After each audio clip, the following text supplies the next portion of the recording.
আসসালামু আলাইকুম বন্ধুরা, কেমন আছো? আজকে বানাবো আমরা রেজালা। তার জন্য নিয়ে নেব টক দই। 100 গ্রাম টক দই আছে, অর্ধেকটা দেবো, পুরোটা দেবো না।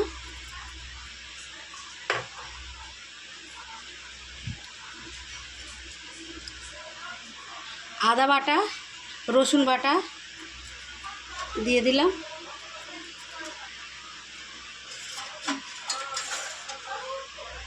গোলমরিচের গুঁড়ো অর্ধেকটা দেবো।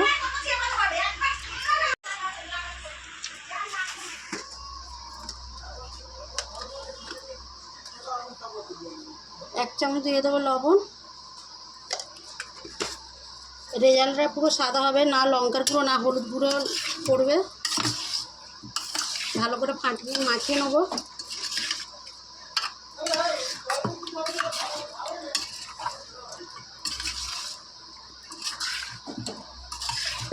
এটা আধ ঘন্টা মাখিয়ে রেখে দেবো।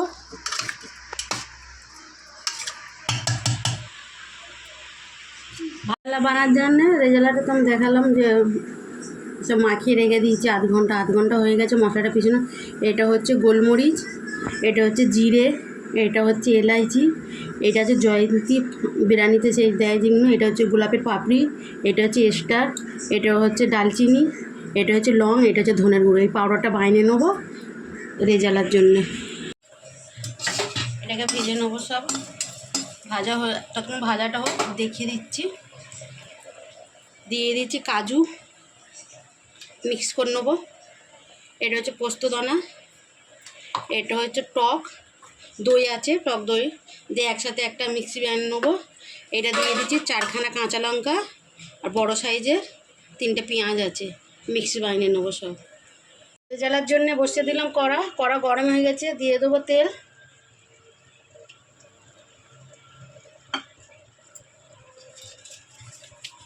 দিয়ে দেবো 2খানা তেজপাতা, দারচিনি দিয়ে দিলাম 2টো, এলাচ দিয়ে দিলাম 4খানা, কিছুটা লং, কিছুটা মরিচ দিলাম, এর মধ্যে মরিচ আছে আর লং দিয়ে আছে, 2টো একসাথে দিয়ে দিলাম। 4টে দিয়ে দিলাম শুকনো লঙ্কা। মিক্সি করে রেখেছিলাম পেঁয়াজটা দিয়ে দিলাম।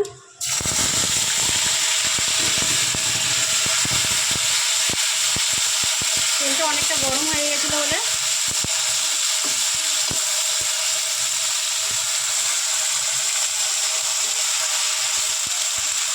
আছে। একদম লাল লাল করে ভাজিনি, কেন তাহলে কালার চলে আসবে। রেজালা তো সাদাই হবে। আমি যে মাখিয়ে রেখে দিয়েছিলাম টক দই, গোলমরিচের গুঁড়ো, আদা রসুন দিয়ে সব মাখিয়ে রেখেছিলাম।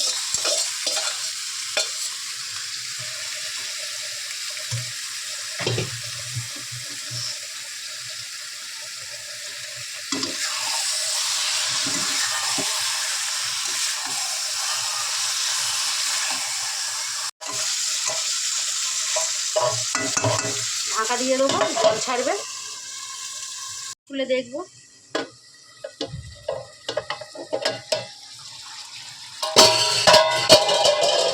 জল ছেড়ে দিয়েছে, তেল ছেড়ে দিয়েছে।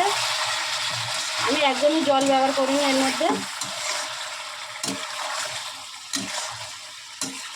এখানে টক দই ছিল, আদা রসুন মেখে রেখেছিলাম, টক দই, গোলমরিচ গুঁড়ো, লবণ দিয়ে মাখিয়ে রেখেছিলাম, সেই জলে পুরো সিদ্ধ হয়ে গেছে। জল ছিঁড়ে আমি দিয়ে দেবো এখন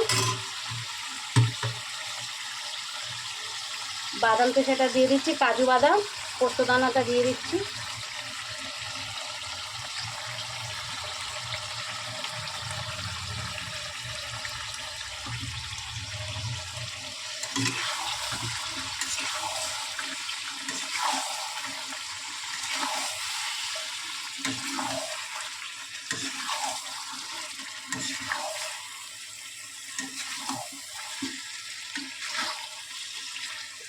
লেগ পিসটা কিন্তু 2 দিক দিয়ে কাটা আছে, আমরা দেখানো হয়নি। লেগ পিস কেটে দিয়েছি, না এই মশলা ঢুকবে না। এই এই যে লেগ পিসটা, এটা কাটা আছে, দুদিকে কাট দিয়ে দিচ্ছি। এদিকে একটা কাট আছে, এদিকে একটা কেটে দিয়েছি, দুদিকে কাটা আছে, দেখানো হয়নি, ভুলে গিয়েছিলাম।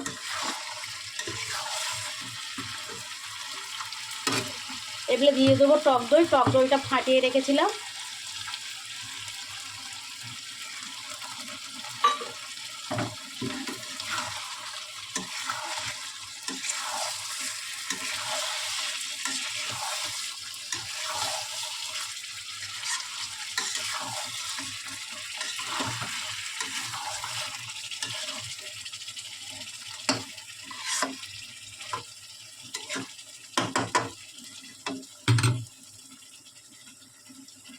এগুলো দিয়ে দেবো দুধ, দুধটা আমি গরম করে ফুটিয়ে নিয়েছিলাম।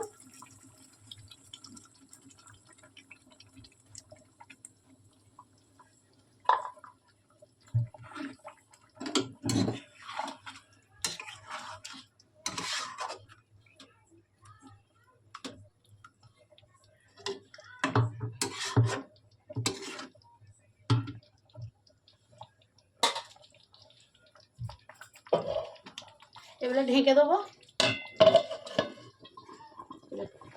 দেখুন আমার রেজাল্ট কি আছে, তেল ছেড়ে দিয়েছে, কোনো তেল ফেল কিছু পানি ফানি কিছু ব্যবহার করিনি। আমার রেজালা পুরো রেডি। দেখো গ্রেভি, দেখো তেল বি ছেড়ে দিয়েছে। দিয়ে দেবো আমি এখন ভাজা মশলাটা দিয়ে দেবো, সে দেখিয়েছিলাম মশলা করে রেখেছি।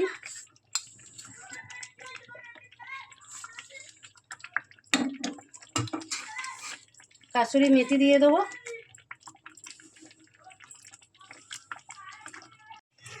যে যেরকম চিনি খায় সে সেরকম দেবে, স্বাদ যা যেরকম স্বাদ লাগে।